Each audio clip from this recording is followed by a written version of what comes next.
السلام عليكم ورحمة الله وبركاته. الحمد لله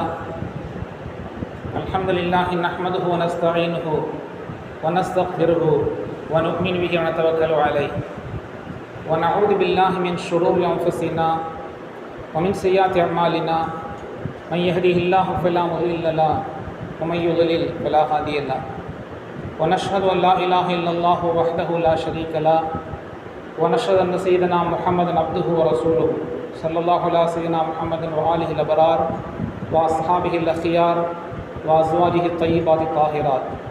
أوصيكم عباد الله وإياي أولا بتقوى الله أما بعد. فأعوذ بالله من الشيطان الرجيم. بسم الله الرحمن الرحيم. وما آتاكم الرسول فخذوه وما نهاكم عنه فانتهوا. صدق الله العظيم. قال النبي صلى الله عليه وسلم فمن يرغب عن سنتي فليس مني وكما قال عليه الصلاة والسلام. எல்லா புகழும் அல்லாஹ் ஒருவனுக்கு உரித்தாகட்டுமாக. சலாத்தும் சாந்தியும் நமது உயிரின் மேலான தலைவர் கண்மணி முஹம்மது ரசூலுல்லாஹி ஸல்லல்லாஹு அலைஹி வஸல்லம் அன்னவர்கள் மீதிலும் அன்னவர்களை பின்பற்றிய சத்திய சஹாபாக்கள் தாபீன்கள் தபா தாபீன்கள் இறை நேசர்கள் குறிப்பாக இங்கே அமர்ந்திருக்கக்கூடிய நம்மவர்கள் அனைவர்கள் மீதும் என்னென்றும் உண்டாகட்டுமாக. ஆமீன் யா ரப்பல் ஆலமீன். கண்ணியத்திற்கு மிகுந்த மேன்மைக்கும் உரித்தான பெரியோர்களே, அல்லாஹ்வின் நல்லடியார்களே, அருமை நாயகம் முஹம்மது ரசூலுல்லாஹி ஸல்லல்லாஹு அலைஹி வஸல்லம் அன்னவர்களின் பாக்கியம் நிறைந்த உம்மத்மார்களே, அல்லாஹு தஆலா தன்னுடைய மேலான பொருத்தத்தினை பெற்ற சாலிஹீன்களின் கூட்டத்தில் நம்மை எல்லாம் கபூல் செய்தல் புரிவானாக. ஆமீன். கண்ணியத்திற்குரியவர்களே, அகில உலகத்திற்கும் அருள்படையாக அனுப்பப்பட்ட அண்ணலம் பெருமான் ஸல்லல்லாஹு அலைஹி வஸல்லம் அவர்களுடைய பொன்மொழி தொகுப்புகளில் 6 நபிமொழி கிரந்தங்கள், ஹதீஸ் கிதாபுகள் மிக ஆதாரபூர்வமாக அறியப்படக்கூடிய ஹதீஸ் கிதாபுகள், மிக மிக உறுதிமிக்க ஹதீஸுகளாக, ஆதாரபூர்வமான ஹதீஸுகளாக அறியப்படக்கூடிய கிதாபுகள். நாமெல்லாம் அதை பல முறை கேட்டிருப்போம். புகாரி, முஸ்லிம், திருமதி, அபூ தாவூத், நஸஈ, இப்னு மாஜா என்கின்ற 6 ஹதீஸ் கிரந்தங்கள். இதிலே இமாம் அபூ தாவூத் ரஹ்மத்துல்லாஹ் அவர்களுடைய ஹதீஸ் கிதாபுகள், அவர்களால் தொகுக்கப்பட்ட கிரந்தம் அபூ தாவூத். அவர்களுடைய அல்லாஹு தஆலா அவர்களுக்கு கொடுத்த மிகப்பெரிய அருள், 5 லட்சம் ஹதீஸுகளை அவர்கள் மனனமிட்டிருந்தார்கள். நபி ஸல்லல்லாஹு அலைஹி வஸல்லம் அவர்களுடைய 5 லட்சம் பொன்மொழிகளை மனனம் செய்தவர்கள் இமாம் அபூ தாவூத் ரஹ்மத்துல்லாஹ் அவர்கள். அந்த 5 லட்சம் ஹதீஸுகளிலிருந்து 4800 ஹதீஸுகளை தங்களுடைய அபூ தாவூத் என்கின்ற கிரந்தத்திலே, கிதாபிலே அவர்கள் பதிவு செய்திருக்கிறார்கள், தொகுத்திருக்கிறார்கள். ஏனென்று சொன்னால் அந்த 4800 ஹதீஸுகள் தான் மிக தரமானவை, ஆதாரபூர்வமானவை என்று அவர்களுடைய நிபந்தனையின்படி, அவர்கள் கணிப்பின்படி அது 4800 ஹதீஸுகள் ஆதாரபூர்வமானது என்று அவர்கள் தொகுத்திருக்கிறார்கள். அந்த 4800 ஹதீஸுகளிலிருந்து 4 ஹதீஸுகளை நான் தேர்வு செய்து சொல்கிறேன், உங்களுடைய வாழ்க்கைக்கு அது போதுமானதாக இருக்கும் என்று ஒரு 4 ஹதீஸுகளை அவர்கள் சொல்கிறார்கள். 5 லட்சம் ஹதீஸுகளை மனனமிட்டு அதில் 4800 ஹதீஸுகளை மிக ஆதாரபூர்வமான சஹீஹான ஹதீஸுகளாக தொகுத்த தங்களுடைய கிதாபிலிருந்து ஒரு 4 நபிமொழிகளை மாத்திரம், ஹதீஸுகளை மாத்திரம் உங்களுக்கு நான் சொல்கிறேன், அந்த 4ஐ நீங்கள் பின்பற்றினால் வாழ்க்கைக்கு அது போதுமானதாக இருக்கும் என்று நான் கருதுகிறேன் என்கிறார்கள். கண்ணியத்துக்குரியவர்களே, அதிலே முதலாவது ஹதீஸ், அதிலே ஒன்று, இன்னமல் அமாலு பின்னியாத், செயல்களெல்லாம் எண்ணத்தை பொறுத்து தான் அமைகிறது என்று அவர்கள் பதிவு செய்கிறார்கள். பெரும்பாலான ஹதீஸ் கிதாபுகளை, நபிமொழி நூல்களை எடுத்து நாம் திறந்து பார்த்தோம் என்று சொன்னால் பெரும்பாலான ஹதீஸ் கிதாபுகளுடைய துவக்கமாக இந்த ஹதீஸை தான் கொண்டு வருவார்கள். இன்னமல் அமாலு பின்னியாத், நம்முடைய செயல்கள் எல்லாம் எண்ணத்தை பொறுத்தே அமைகிறது. எண்ணம் அழகானால் எல்லாம் அழகாகும். நம்முடைய எண்ணம் எவ்வளவு தூய்மையானதோ அதற்கு தகுந்தாற் போலத்தான் நமக்கு கூலி கொடுக்கப்படுகிறது. நாம் கேள்விப்படுகிறோம் மஹ்ஷர் மைதானத்தில் நாளை கியாமத்துடைய நாளில் சில பேர்களுடைய அமல்கள் அவர்களுடைய முகத்திலே தூக்கி எறியப்படும், அழுக்கு துணிகளை போட்டு தூக்கி எறியப்படும். காரணம் அவர்களுடைய அந்த எண்ணம், அவர்களுடைய நியத் அது சரியானதாக இல்லாமல் போகின்ற போது அதற்கு தகுந்தாற் போல அவர்களுக்கு அதனுடைய தாக்கமும் ஏற்படுகிறது. அல்லாஹுக்காக வேண்டி இருக்குமானால் அதனுடைய பலாபலனை அங்கே அவர் கண்டுகொள்வார். அல்லாஹ் அல்லாத வேறு சில காரணங்களுக்காக வேண்டி, முகஸ்துதிக்காக வேண்டி, பேருக்காக வேண்டி, புகழுக்காக வேண்டியும் இருக்குமானால் அதனுடைய பலாபலனும் அங்கே அல்லாஹ் தாலா காண்பிப்பான். அதுதான் அவர்களுடைய எண்ணங்கள் பால்படுகின்ற போது அமல்கள் வீணாகி போய்விடுகிறது. எண்ணத்தை பொறுத்துதான் இந்த உலகத்திலானாலும் சரி நம்முடைய வாழ்க்கை அமைவது, மறுமை வாழ்க்கை என்று எடுத்துக்கொண்டாலும் சரிதான், நம்முடைய எண்ணத்தின் அடிப்படையில் தான் நம்முடைய செயல்பாடுகள் அமைகிறது. கண்ணியத்துக்குரியவர்களே, பெருமானார் ஸல்லல்லாஹு அலைஹி வஸல்லம் அவர்கள் மக்காவிலிருந்து மதீனாவுக்கு ஹிஜ்ரத் செய்தார்கள், நாடு துறந்து சென்றார்கள், சஹாபாக்களும் சென்றார்கள். அந்த செய்தியை நாமெல்லாம், அந்த வரலாறு நமக்கெல்லாம் தெரியும், நாம் படித்திருக்கிறோம், பல முறை கேட்டிருக்கிறோம். அதில் ஒரு சஹாபி உம்மு கைஸ் என்கின்ற ஒரு பெண்ணை மணப்பதற்காக வேண்டி அவர்களுடைய எண்ணம், அவர்களுக்கு அந்த பெண்ணை மணக்க வேண்டும் என்கின்ற ஒரு எண்ணம் இருந்தது. அவருடைய எண்ணமெல்லாம் ஹிஜ்ரத் செய்து நாம் சென்றோம் என்று சொன்னால் அந்த பெண்ணை மணந்து கொள்ளலாம், மதீனாவிலே உள்ள அந்த பெண்ணை மணந்து கொள்ளலாம் என்பது அவர்களுடைய எண்ணம். இன்றைக்கும் வரலாற்றிலே அவருடைய பெயர் எப்படி பதிவு செய்யப்பட்டிருக்கிறது என்று சொன்னால் முஹாஜிர் உம்மு கைஸ், உம்மு கைஸுக்காக வேண்டி ஹிஜ்ரத் செய்தவர். ஹிஜ்ரத்தினுடைய நன்மை என்பது அது அல்லாஹ்விடத்தில் அவ்வளோ பெரிய பிரதானமானது, அவ்வளோ மகத்துவம் மிக்கது. ஹிஜ்ரத்தினுடைய அல்லாஹுக்காக வேண்டி, ரசூலுக்காக வேண்டி ஹிஜ்ரத் என்பது, நாடு துறப்பது என்பது இருக்குமானால் அதற்கு தகுந்தாற் போல் அங்கே அல்லாஹ் கூலி கொடுப்பான், அதற்கு தகுந்தாற் போல அதனுடைய பிரதிபலன் கிடைக்கும். ஒரு சஹாபியினுடைய எண்ணம் எப்படி இருந்தது, நாம் அங்கே சென்றோம் என்று சொன்னால் அந்த உம்மு கைஸ் என்கின்ற பெண்ணை நாம் மணமுடித்துக் கொள்ளலாம் என்று அவர்களுடைய எண்ணம். இன்றைக்கும் வரலாற்றிலே அவர்களுடைய பெயர் உம்மு கைஸ், முஹாஜிர் உம்மு கைஸ், உம்மு கைஸ் என்கின்ற பெண்ணை மணப்பதற்காக வேண்டி ஹிஜ்ரத் செய்தவர் என்றுதான் எழுதப்பட்டிருக்கிறது. கண்ணியத்துக்குரியவர்களே, நம்முடைய எண்ணம் அழகானால் எல்லாம் அழகாகும். நம்முடைய அழகான எண்ணம் ஏற்றம் தரும். வரலாற்றிலே வருகிறது, இரண்டாம் தலைமுறையிலே வாழ்ந்த சஹாபாக்களுடைய காலத்தை அடுத்து வாழ்ந்த தல்ஹா இப்னு அப்துர் ரஹ்மான், தல்ஹா இப்னு அப்துர் ரஹ்மான் என்கின்ற இரண்டாம் தலைமுறையை சேர்ந்தவர்கள் தாபி, சஹாபாக்களுடைய காலத்தை அடுத்து வாழ்ந்தவர்கள். அவர்கள் நல்ல வசதி வாய்ப்பு மிக்க ஒரு நிலையிலே வாழ்ந்தவர்கள். பின்னாளிலே கொஞ்சம் அவர்கள் வசதி குறைந்து, வசதி குன்றி கொஞ்ச காலம் வாழ்ந்தார்கள். செல்வ செழிப்பு மிக்கவர்களாக இருந்தவர்கள் கொஞ்சம் வசதி வாய்ப்புகள் குறைந்து கொஞ்சம் ஏழ்மை நிலையிலே வாழ்கிறார்கள். ஒரு நாள் அவர்களுடைய மனைவி தங்களுடைய கணவரை அழைத்து சொல்கிறார்கள், உங்களுடைய நண்பர்கள் இருக்கிறார்களே, அவர்களை விட மோசமானவர்களாக நான் யாரையும் பார்க்கவில்லை. மாராய்த்து அஹதன் அஷத்துல் உமமின் இஹ்வானி, உங்களுடைய நண்பர்களை விட மிக மோசமானவர்கள், பழிப்புக்குரியவர்களாக நான் யாரையும் பார்க்க முடியவில்லை. என்று சொன்னால், நீங்கள் வசதி வாய்ப்புகளோடு இருக்கின்ற போது உங்களிடத்தில் வந்து ஒட்டி கொள்கிறார்கள், செல்வ செழிப்போடு இருக்கின்ற போது உங்களை வந்து ஒட்டி கொண்டார்கள். இப்பொழுது கொஞ்சம் கஷ்டத்தில் இருக்கிறீர்கள், உங்களை விட்டும் அவர்கள் அகன்று கொண்டார்கள், உங்களை யாரும் தேடி வருவதில்லை, உங்களை விட்டு நீங்கி விட்டார்கள். உடனே இந்த தல்ஹா இப்னு அப்துர் ரஹ்மான் ரஹ்மத்துல்லாஹி அலைஹி அவர்கள் சொல்கிறார்கள், இது எவ்வளோ பெரிய நல்ல குணம், இது என்ன இப்படி சொல்லிவிட்டாய், இது எவ்வளோ அழகான குணம் இது. நாம் வசதி வாய்ப்புகளோடு இருந்தபோது நம்மால் அவர்களுக்கு வசதி செய்து கொடுக்க முடியும், உதவ முடியும் என்கின்ற ஒரு நிலை அவர்களுக்கு இருந்தபோது, நம்மால் உதவ முடியும், நாம் வசதியிலே இருக்கிறோம், அவர்களுக்கு தந்து உதவ முடியும் என்று அவர்கள் விளங்கிய போது நம்மை தேடி வந்து உதவிகள் கோரி வந்தார்கள். இப்பொழுது நாம் வசதியற்றவர்களாக இருக்கிறோம், கொஞ்சம் ஏழ்மை நிலையில் இருக்கிறோம், நம்மால் அவர்களுக்கு உதவி செய்ய முடியாது என்பதை அவர்கள் விளங்கிக் கொண்டார்கள். எனவே நம்மை அவர்கள் தேடி வந்து தொந்தரவு கொடுக்கக்கூடாது என்று ஒதுக்கி கொண்டார்கள். இது ஒரு அழகிய பண்பல்லவா என்று மனைவிக்கு பதில் சொன்னார்கள் தல்ஹா இப்னு அப்துர் ரஹ்மான் ரஹ்மத்துல்லாஹி அலைஹி அவர்கள். இந்த செய்தியை குறித்து இமாம் மாவர்தி ரஹ்மத்துல்லாஹ், மிகப்பெரிய இமாம், குர்ஆனுக்கு விளக்கம் சொல்லக்கூடிய மிகப்பெரிய மேதை அவர்கள் சொல்கிறார்கள், தல்ஹா இப்னு அப்துர் ரஹ்மான் ரஹ்மத்துல்லாஹ் அவர்கள் எவ்வளவு அருமையாக சொல்கிறார்கள். தீய குணத்தை கூட அவர்கள் மனைவியால் சொல்லப்பட்ட அந்த செய்தி இருக்கிறதே, அது ஒரு அவர்களுடைய தீய குணத்தை குறித்து சொல்லப்பட்டது. அவர்களுடைய மனைவி அவர்களுடைய நண்பர்களுடைய தீய குணத்தை பற்றி சொன்னார்கள். அந்த தீய குணத்தை கூட நல்ல குணமாக மாற்றி எவ்வளோ அழகாக அதை சொன்னார்கள் பார்த்தீர்களா என்று அவர்களுடைய அந்த உயர்ந்த எண்ணத்தை, உயர்ந்த குணத்தை மெச்சி பேசுகிறார்கள் இமாம் மாவர்தி ரஹ்மத்துல்லாஹி அலைஹி அவர்கள். நம்மிடத்திலே வசதி இருக்கின்றது என்று தெரிந்த போது அவர்கள் தேடி வந்தார்கள். நம்மிடத்திலே ஒன்றும் இல்லை என்று அவர்கள் விளங்கிய போது நம்மை அவர்கள் தொந்தரவு பண்ணாமல் நம்மை விட்டு ஒதுங்கி கொண்டார்கள். இது ஒரு நல்ல பண்பல்லவா என்று சொன்னார். கண்ணியத்துக்குரியவர்களே, இதைத்தான் இமாம் அபூதாவூத் ரஹ்மத்துல்லாஹி அவர்கள் சொல்கிறார்கள், 4 ஹதீஸுகளை உங்களுடைய வாழ்க்கைக்கு நான் தருகிறேன், அது போதுமானது வாழ்க்கைக்கு.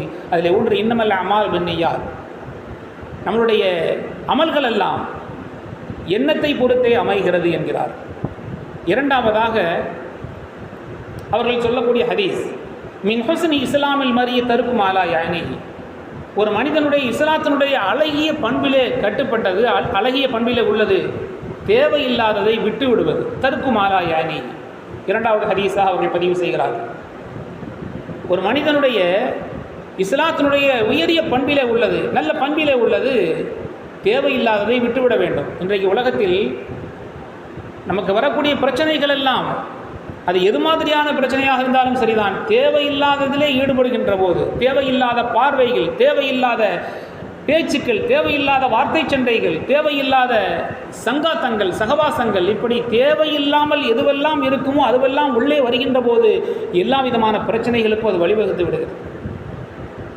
அதைத்தான் அவர்கள் சொல்கிறார்கள். பெருமானார் ஸல்லல்லாஹு அலைஹி வஸல்லம் ஹதீஸை சொல்லி காட்டுகிறார்கள், ஒரு மனிதனுடைய இஸ்லாத்தினுடைய அழகிய பண்பிலே உள்ளது தேவையில்லாததை விட்டுவிட வேண்டும். தேவையில்லாதை விட்டுவிட்டாலே எல்லா பிரச்சனைகளிலும் நாம் நிம்மதியாகிவிடலாம் என்று நபி ஸல்லல்லாஹு அலைஹி வஸல்லம் சொன்னார்கள்.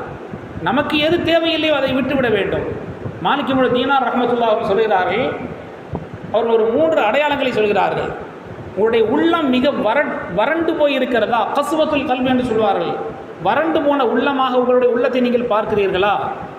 இரண்டாவது, உங்களுடைய உடலிலே ஒரு பலகீனம் எப்பொழுதும் தென்பட்டு கொண்டே இருக்கிறது, எப்பொழுது பார்த்தாலும் உடலிலே ஒரு பலகீனம் இருக்கிறது, உள்ளத்திலே ஒரு விதமான வறட்டு தன்மை இருக்கிறது, இரக்க நெஞ்சம் இல்லாமல் இருக்கிறது. மூன்றாவதாக, நமக்கு எதிலே எடுத்தாலும் ரிசுக்கிலே தடைபடுகிறது, ஒரு அபிவிருத்தி இல்லை, எதிலே கை வைத்தாலும் ரிசுக்கிலே அபிவிருத்தி இல்லை, எதிலேயும் வியாபாரத்திலோ அதிலே இல்லை. நம்மளுடைய ரிசுக்கு சம்பந்தப்பட்ட எந்த விஷயத்திலேயும் ஒரு தடை இருக்கிறது, ஒரு பரக்கத்து இல்லாமல் அபிவிருத்தி இல்லாமல் இருக்கிறதா? இந்த 3ம் நீங்கள் தெளித்துக் கொள்ளுங்கள். இந்த 3ம் எதனுடைய அடையாளம் என்று சொன்னால், தேவையில்லாத காரியத்திலே நீங்கள் ஈடுபடுகின்ற போது அதனுடைய தாக்கம் இப்படித்தான் இருக்கும் என்கிறார்கள் இமாம் மாலிக் இப்னு தீனார் ரஹ்மத்துல்லாஹி அலைஹி அவர்கள். அதனால தான் ஸல்லல்லாஹு அலைஹி சொன்னார்கள், தேவையில்லாததை விட்டு விடுவது ஒரு மனிதனுடைய அழகிய பண்பிலே, இஸ்லாத்தினுடைய அழகிய பண்பிலே உள்ளது. கண்ணியத்துக்குரியவர்களே, அதுபோல 3வது ஹதீஸை சொல்கிறார்கள். 4 ஹதீஸுகள், 4800 ஹதீஸுகளிலிருந்து 4 ஹதீஸுகளுடைய வாழ்க்கைக்கு போதுமானது. அதில் 3வது ஸல்லல்லாஹு அலைஹி வஸல்லம் அவர்கள் சொல்கிறார்கள், அல் ஹலால் பையினுன் வல் ஹராமு பையினுன். ஹலால் என்பது தெளிவாக சொல்லப்பட்ட சில ஹலால் இருக்கிறது, ஹராமிலேயும் தெளிவாக சொல்லப்பட்டது இருக்கிறது. எதுவெல்லாம் ஹலாலோ அதை தெளிவாக சொல்லப்பட்டிருக்கிறது, எதுவெல்லாம் ஹராமோ அதை தெளிவாக இது ஹராம் என்று சொல்லப்பட்டிருக்கிறது. வபைனஹுமா முஸ்தபிஹாத்துன், ஹலாலுக்கும் ஹராமுக்கும் இடையில் கொஞ்சம் குழப்பகரமானது, இரண்டுக்கும் மத்தியிலே சில விஷயங்கள் இருக்கிறது, தெளிவாக சொல்லப்படாதது, சந்தேகத்துக்குரியது. பெருமானார் ஸல்லல்லாஹு அலைஹி வஸல்லம் சொல்கிறார்கள், அதை ஹதீஸை கொண்டு நாம் இது தெளிவான ஹலால் என்றோ தெளிவான ஹராம் என்றோ முடிவுக்கு வர முடியாத சில விஷயங்கள் இருக்கிறது. மன்ஹாம ஹௌரல் ஹிமா யூஷக் ஐயகாஃபி, அதாவது ஒரு வேலி இருக்கிறது, வேலிக்கு மேல் யார் நடப்பார்களோ, ஒரு வேலி இருக்கிறது, ஒரு வட்ட வடிவமான வேலி என்று வைத்துக்கொள்வோம். வேலிக்கு உள்ளே இருப்பது ஹராம், வெளியிலே இருப்பது ஹலால். வெளியிலே இருப்பது ஹலால் என்று நமக்கு தெளிவாக தெரிகிறது, உள்ளே உள்ளது ஹராம் என்பது தெளிவாக தெரிகிறது. அந்த இரண்டுக்கு மத்தியில் வேலி இருக்கிறது. அந்த வேலியில் யார் நடப்பார்களோ ஒரு நாள் அந்த வேலிக்கு உள்ளே தான், ஹராமிலே தான் விழுவான். வேலி, அந்த ரெண்டுக்கும் நடுவில் உள்ளது வேலி. மன்ஹாம ஹௌலல் ஹிமா யூஷிக்கு ஐயகாஃபி, ஒரு நாள் அதில் ஹலாலிலே விழமாட்டான். சந்தேகத்துக்கு இடம்பான ஒரு செய்தி இருக்கிறது, அதிலே ஒருவன் நடந்து கொண்டே இருக்கிறான் என்று சொன்னால், எது ஹலாலோ அதிலே போய் அவன் விழமாட்டான், எது ஹராமோ அதில் தான் போய் விழுவான். எனவே எது சந்தேகத்துக்கு இடம்பானதாக இருக்கிறதோ அதை நீங்கள் ஹராமாகவே பாவித்து ஒதுங்கிக் கொள்ள வேண்டும் என்பதுதான் பெருமானார் ஸல்லல்லாஹு அலைஹி வஸல்லம் ஹதீஸுடைய கருத்து. இமாம் அபூ ஹனீஃபா ரஹ்மத்துல்லாஹ் அவர் வாழ்ந்த காலத்தில் கூஃபா நகரத்திலே ஒரு ஆடு ஒன்று கூஃபா நகரத்தில் ஒரு ஆடு காணாமல் போய்விட்டது. ஒரு யாருக்கோ உரியது அது. அந்த ஆடு காணாமல் போய் 7 ஆண்டு காலம் ஆட்டுக்கறி அவர்கள் சாப்பிடவில்லை. இமாம் அபூ ஹனீஃபா ரஹ்மத்துல்லாஹி அலைஹி ஒரு ஆடு கூஃபா நகரத்தில் காணாமல் போனதனால் அவர்கள் அது ஒருவேளை அந்த ஆட்டினுடைய இறைச்சியாக இருக்குமோ என்று அவர்கள் தவிர்த்து கொண்ட காலத்தை குறிப்பிடுகிறார்கள் பெருமக்கள். 7 ஆண்டு காலம் அவர்கள் ஆட்டுக்கறி சாப்பிடவில்லை, ஹராமை பயந்து. ஒருவேளை அந்த கறியாக இருந்து விட்டால் துவா ஏற்றுக்கொள்ளப்படாமல் போயிடும், இபாதத்து வீணாக போயிடும், ஃபசாதாகி போய்விடும் என்று அந்த அளவுக்கு பேணுதலை கடைபிடித்தவர்கள் இமாம் அபூ ஹனீஃபா ரஹ்மத்துல்லாஹி. இப்படித்தான் பாவிக்க வேண்டும். எது நமக்கு குழப்பகரமாக இருக்கிறதோ, அதிலே எது கொஞ்சம் சந்தேகத்துக்குரியதாக இருக்கிறதோ அதை ஹராமாகவே பாவித்து நாம் நடந்து கொண்டோம் என்று சொன்னால் அது வாழ்க்கைக்கு மிகப்பெரிய ஒரு ஏற்றத்திற்கு காரணமாக அமைந்துவிடும். 4வதாக இமாம் அபூ தாவூத் ரஹ்மத்துல்லாஹி ஒரு ஹதீஸை குறிப்பிடுகிறார்கள். லா யுமினு அஹதுக்கும் ஹத்தா யுஹிப்ப லி அஹீஹி மா யுஹிப்பு லிநஃப்ஸிஹி. உங்களிலே யாரும் பரிபூரணமாக முஃமினாக ஆகிவிட முடியாது. நபி ஸல்லல்லாஹு அலைஹி சொல்கிறார்கள், உங்களில் யாரும் பரிபூரணமான முஃமினாக ஆக முடியாது, தான் எதை விரும்புவாரோ அதையே பிறருக்கும் விரும்பட்டும். நாம் எதை விரும்புவோமோ அதைத்தான் பிறருக்கு விரும்ப வேண்டும். அப்படி நாம் விரும்பாத வரை நாம் முஃமினாக ஆக முடியாது, உங்களில் யாரும் முஃமினாக ஆக முடியாது என்று ஸல்லல்லாஹு அலைஹி சொல்லி காட்டுகிறார்.